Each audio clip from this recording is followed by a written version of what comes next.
Jadi kita harus mengerti dulu apa itu pemilu dan apa tujuan pemilu. Yang pertama, pemilu itu harus kita pahami sebagai pesta demokrasi. Jadi ini pesta gitu.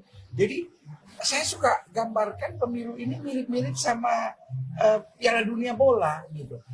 Nggak apa-apa, yang satu pegang Prancis, satu pegang Belanda, satu pegang Jerman, biasa aja gitu.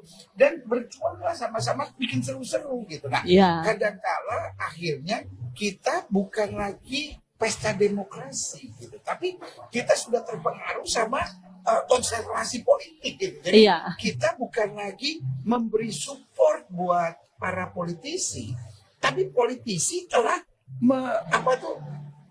menaruh racun di otak kita gitu. Jadi kita tuh jadi akhirnya tim suksesnya semua gitu. Nah, Oke. ini yang keliru. Kita kan bukan tim sukses gitu. Iya, Nah, betul. kita adalah supporter gitu. Nah, kembalikan ini sebagai pesta demokrasi. Nah, yang kedua, oke, apa itu pemilu, pesta demokrasi? Yang kedua, tujuannya apa?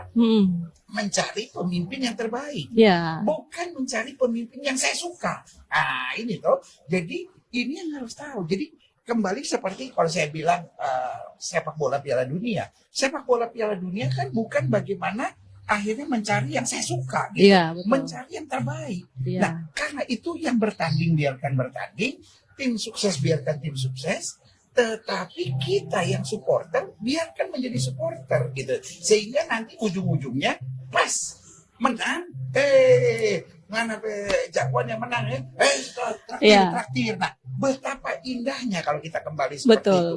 Jangan semua jadi tim sukses, jangan semua jadi tim relawan.